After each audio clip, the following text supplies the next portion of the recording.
Donc effectivement, je vous remercie de me donner la parole pour vous parler d'activité physique et de myopathie, car c'est un sujet qui a causé beaucoup d'embarras pendant de nombreuses années, même si maintenant, eh bien, on sait qu'il est illusoire d'interdire l'accès à l'activité physique à ces patients atteints de myopathie. Cependant, on va essayer de revoir un peu le pourquoi, comment et les modalités à envisager. Alors d'abord, pourquoi l'activité physique dans les myopathies? Eh bien déjà parce que les patients eux-mêmes sont très sollicitants, parfois ils sont insistants pour pratiquer l'activité. Ils ont conscience de l'effet néfaste de la sédentarité. C'est une façon pour eux aussi de ne pas être passifs devant la myopathie, s'intégrer socialement et puis de retrouver un peu de bien-être à travers ces activités. Et puis, c'est une notion, la thérapie par l'exercice, eh bien, qui fait son chemin, y compris dans ce domaine, s'appuyant bien sûr sur des rendez-vous, les différentes conférences de consensus, des tables rondes ou encore autres méta-analyses et revues de ces dernières années. Alors, quels bénéfices attendre de l'activité physique? Des bénéfices généraux, on en connaît dans la population générale, sur la fonction cardiovasculaire, sur le métabolisme, sur la minéralisation osseuse, on en a parlé, on va en reparler dans le cadre du handicap en général. Le bien-être psychologique est indéniable également, et bien sûr des bénéfices directs sur la fonction musculaire, sur la fonction motrice. Effectivement, l'activité physique interfère directement sur le contrôle de la masse musculaire à travers la sollicitation, l'activation des voies de synthèse protéique. Alors, sans rentrer dans le détail, tout ça peut être retrouvé dans différentes revues bien instruites. À l'inverse, la sédentarité, elle, eh bien, elle va favoriser les voies de dégradation, les voies de protéolyse. Par ailleurs, l'activité physique eh bien, va pouvoir engager également l'activation, la prolifération des cellules satellites, dont on connaît le rôle prépondérant dans la réparation, la régénération du tissu musculaire. A l'inverse, eh bien, un muscle qui travaille peu, il est davantage susceptible aux contraintes mécaniques de l'exercice. Il est l'objet de lésions. On connaît tous l'expérience bien décrite des courbatures, des Delayed Onset Muscle Soreness, qui est un exemple et un modèle bien étudié, mais qui nous permet d'aller voir un peu quelles sont les contraintes et les limites qu'il ne faut peut-être pas dépasser dans le cadre de ces muscles plus fragiles. Effectivement, les Delayed Onset Muscle Soreness sont étudiés depuis de nombreuses années. Theodore Hoog, en 1902, a fait la publication Princeps. Et déjà, pratiquement tout était dit dans sa publication. Bien sûr, ça a été détaillé depuis. On sait l'influence des exercices de haute intensité et en particulier la forte composante excentrique dans certains exercices qui va engendrer des tensions très élevées sur le muscle. Pour une même vitesse de raccourcissement ou d'étirement, eh bien, en excentrique, on a des contraintes appliquées sur le muscle bien plus importantes. Donc il faudra d'autant plus s'en méfier. Par ailleurs, Theodore Hoog avait déjà montré qu'il y a des phénomènes d'adaptation. Un exercice va permettre de mieux supporter le suivant. Et vous le savez tous, quand on a des courbatures sur une première séance, la deuxième séance se passe souvent bien mieux. Cet effet protecteur, il a été largement étudié lui aussi avec les équipes de Morgan, de Priscilla Clarkson ou encore de Ken Nosaka. Je vous passe là quelques petits exemples de leurs principaux comptes rendus. Le dernier est intéressant. Il n'est pas nécessaire qu'un exercice induise des dommages tissulaires apparents pour que l'effet protecteur soit observé. Et ça, c'est quelque chose qui va nous servir, nous, quand on va vouloir proposer de l'activité physique aux myopathes. Alors, faisons le point un peu sur les intérêts, sur les objectifs que l'on va cibler dans le cadre de l'activité physique prescrite, indiquée à ces myopathes. Tout d'abord, l'intérêt principal, c'est améliorer la fonction, l'autonomie. Cela passera peut-être, mais pas systématiquement, nous allons le voir, par l'amélioration de la force musculaire analytique. Ça permettra également de lutter contre la sédentarité, le déconditionnement, on va dire, en général. On pourra peut-être obtenir également de l'antalgie, une levée des contractures. Et très fréquemment, on peut espérer améliorer d'un point de vue psychologique et social. Alors quand on s'intéresse aux myopathies, il y a un autre problème, c'est que ce sont des maladies qui sont très nombreuses, hétérogènes et en plus toutes rares, ce qui pose des problèmes de concepts scientifiques pour évaluer tout ça. Alors quitte à froisser un petit peu les puristes en myologie, eh bien, on peut au moins essayer de regrouper les pathologies musculaires selon des processus physiopathologiques assez simplifiés, des regroupements simplifiés. Tout d'abord, on peut envisager des pathologies où il y a des défauts structuraux importants, comme dans les dystrophies, les plus fragiles d'entre les myopathies, très probablement, avec des myopathies congénitales peut-être un peu moins fragiles. Il y a un autre groupe que l'on peut constituer autour des pathologies à défaillance énergétique, les myopathies métaboliques par excellence. Et puis, il y a des pathologies où le processus inflammatoire prédomine, telles que les dermatomyosites, les polymyosites, mais aussi certaines dystrophies où la myophagie est abondante. Donc il faudra également y penser. À côté de ces contraintes d'application, eh bien, on peut en trouver d'autres, effectivement. Donc une population homogène restreinte, donc pas de grande cohorte pour envisager des études dans ce domaine. Une activité physique adaptée, ça veut dire tenir compte des phénotypes, donc peut-être aussi avoir recours à des ergomètres spécifiques, à la carte. Les modalités adaptées au processus physiopathologique, on vient de le dire, et puis envisager donc des évaluations multidimensionnelles, depuis la fonction, en passant par le tissu musculaire lui-même, et bien sûr sans oublier la tolérance, ce que le patient va ressentir, la fatigue, la douleur et sa qualité de vie. Alors lorsqu'on se tourne vers la littérature, eh bien, on va trouver beaucoup de choses. Cependant, peu d'études vraiment solides, peu d'études contrôlées, randomisées. C'est là que le bas blesse. Néanmoins, si l'on regarde sur les 5 dernières années, des méta-analyses ont permis quand même de ressortir des éléments essentiels. Ils se sont basés uniquement sur les études contrôlées, donc vous voyez, ça en fait peu. Pour Cochrane, la première fois en 2005, il y avait 2 études qui sortaient. Pardon. 3 études cette année, et l'étude de COP en a retenu une petite vingtaine. Sachant qu'il fallait des études qui portaient sur des exercices d'au moins 3 mois pour que l'on puisse tirer des conclusions. Quels bénéfices ont-ils observés, ont-ils retenus? Tout d'abord, première chose qui est importante et qui enfonce le clou comme quoi l'activité physique est intéressante dans ce contexte, c'est que les effets secondaires délétères sont nuls ou négligeables. Deuxièmement, peu de bénéfices à l'évaluation de la force. Donc ça, il ne faudra pas forcément s'attendre à transformer le testing. En revanche, il est possible d'améliorer la fonction, et c'est quand même notre objectif principal, limiter la myotrophie, limiter le déconditionnement, et les bénéfices psychologiques sont souvent au rendez-vous. Toujours dans les modalités issues de ces méta-analyses, quelle modalité d'exercice? Effectivement, on oppose schématiquement l'activité, on va dire, en force, de renforcement musculaire, sollicitant le métabolisme anaérobie, à l'activité d'endurance, basée sur des entraînements aérobies. Eh bien, c'est la combinaison des deux qui paye le plus. Effectivement, sur un fond d'entraînement aérobie, eh bien, cibler des renforcements musculaires, en fonction, bien sûr, du phénotype du patient ou des patients. L'entraînement aérobie seul est un petit peu moins pertinent, mais reste intéressant. En revanche, le renforcement musculaire seul, il faudra probablement s'en méfier et vraiment faire du cas pour cas. Alors, pour vous illustrer cela, sans rentrer trop dans le détail, je vais vous proposer 5 exemples de 5 publications récentes et qui balayent un peu ce champ de pathologie tel qu'on l'a décrit de façon très simplissime, et puis des modalités différentes. Tout d'abord, de l'équipe de John Missing, eh bien, un entraînement aérobie dans le cadre de dystrophie musculaire de Becker.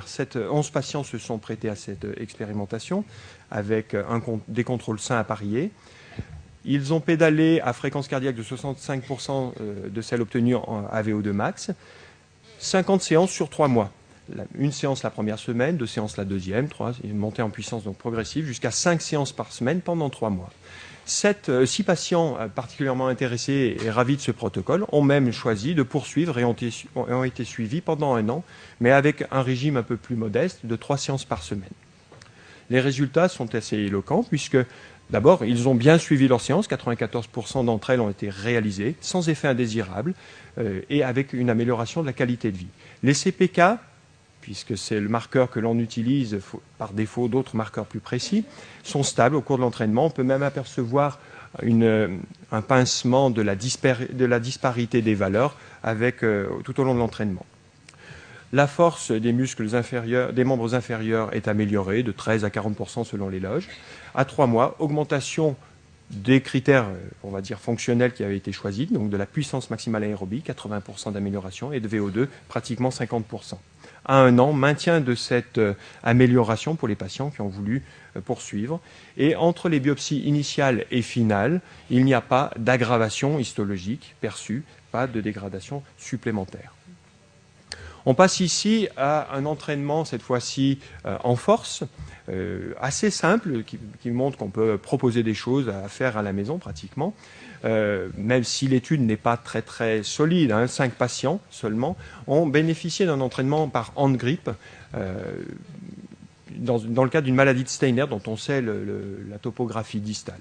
3 à 5 séries d'exercices pendant 3 séances par semaine, pendant 3 mois également, ont conduit à l'amélioration de la force de ce hand grip et de la fonction qui a pu être testée. Toujours du renforcement musculaire, mais cette fois-ci appliqué aux pathologies inflammatoires, des polymyosites, des dermatomyosites, entraînement en force chez 9 patients, sur 5 groupes musculaires des membres et du tronc. 10 répétitions maximales par loge, 3 séances par semaine, mais le protocole n'a duré que 7 semaines parce que justement, malgré le fait qu'il n'y ait pas eu d'aggravation des critères propres de la maladie, de la myosite, il est apparu des douleurs articulaires, tendineuses. La force, certes, était améliorée, 33 à 47%, ce qui n'est pas négligeable. En revanche, pas d'amélioration fonctionnelle, probablement un score grévé par l'apparition des douleurs. Les auteurs, dans leur conclusion, ont réorienté ensuite ces patients vers un entraînement aérobie de fond et peut-être un renforcement ciblé, mais beaucoup plus modéré.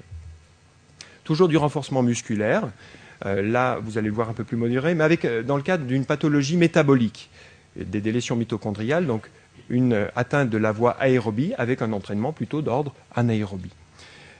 Le rationnel est assez intéressant puisque l'idée, c'était d'activer les cellules satellites, dont on sait que l'activation est favorisée par l'entraînement en force, parce que ces cellules contiennent de l'ADN muté en moins grand nombre que les cellules musculaires matures. Ce qui peut peut-être être discutable, mais il est clair que les cellules satellites étant restées-quiescentes et le taux d'hétéroplasmie augmentant avec le temps, le rationnel avait sa logique. L'entraînement en force des quadriceps de 8 patients, suivi sur 3 séries, à 80-85%, vous voyez, on n'est pas au maximum, comme tout à l'heure, pendant 3 mois. Bonne compliance, 3/4 des séances réalisées, sans effet indésirable et une qualité de vie inchangée. CPK stable. Le gain de force est au rendez-vous, un peu plus modeste que tout à l'heure. Marqueur de régénération activé, puisqu'on a différents témoignages de la mise en jeu de ces cellules satellites. L'activation oxydative également, avec une réparation, si je puis dire, au niveau histologique, avec moins de fibres COX négatives. Un tiers d'entre elles se sont réactivées. Alors, je ne sais pas comment... C'est un peu simpliste de vous dire ça comme ça. En revanche, le taux d'hétéroplasmie n'a pas changé. C'est peut-être pas une surprise. Est-ce que nos méthodes sont suffisamment sensibles? Est-ce que ces cellules finalement avaient un taux d'hétéroplasmie, ces cellules satellites avaient un taux d'hétéroplasmie si inférieur aux autres? C'est une question. Toujours est-il que l'entraînement a été bien supporté et a été poursuivi par un entraînement en endurance chez ces patients qui ont pu le réaliser. L'entraînement aérobie, cette fois-ci dans le cadre d'une maladie de la voie métabolique anaérobie, maladie de McArdle. 8 patients ont bénéficié de cela, 4 séances par semaine de 35 minutes, donc des séances finalement relativement courtes et aménageables dans l'emploi du temps, pendant 3 mois. 65% de la fréquence cardiaque était la cible de cet entraînement. Bonne compliance, pas d'effet indésirable, amélioration de la puissance d'entraînement tout au long de l'entraînement, et les potentiels enzymatiques mesurés sur la biopsie, là aussi, sont tout à fait éloquents de l'amélioration intime dans le muscle. Il faut noter, alors au niveau fonctionnel, l'étude méritait peut-être un petit peu plus d'évaluation. Ce qu'il faut noter, c'est qu'il y a quand même la persistance de ce second souffle qui est caractéristique de cette maladie, donc qui relève probablement de mécanismes beaucoup plus complexes. Pour avoir plus de renseignements dans le cadre de cette maladie de McArdle, qui finalement est bien étudiée dans le domaine de l'exercice, je vous renvoie à la revue de Lucia, qui rapporte les avantages et les écueils à éviter. Alors, recommandations justement et écueils à éviter, on peut en faire déjà auprès de nos patients. C'est déjà leur demander d'introduire l'activité physique comme un mode de vie, à savoir essayer de faire des pratiques d'exercice diversifiées, si possible récréatives, ludiques, essayer d'accommoder tout cela à leurs besoins et leurs envies. Il faut, tant que faire se peut, démédicaliser cette activité. En cela, je veux dire, il ne faut pas emboliser les séances chez le kinésithérapeute. Le kinésithérapeute est un éducateur thérapeutique. Il doit mettre sur la piste consacrer 1 ou 2 séances pour proposer des exercices et puis faire un suivi, de même que l'équipe médicale qui est derrière. Donc il faut démédicaliser, mais garder bien sûr un œil sur ces patients. Exercices musculaires guidés, sport pratique adapté, leur apprendre à détecter les seuils de fatigue, à ne pas franchir, à s'auto-évaluer la douleur, la fatigue. Un carnet d'entraînement est le bienvenu. Recommandations donc côté soignant, adapter bien sûr l'exercice aux caractéristiques physiques du patient, à sa situation familiale, privée. Privilégier le travail actif, c'est quand même le mot d'ordre. Si le déficit moteur et les rétractions sont stabilisés en particulier, et si ça n'est pas le cas, envisager quand même, tant que faire se peut, un travail dynamique pour les membres et réserver le travail statique sur la musculature axiale du tronc et du cou.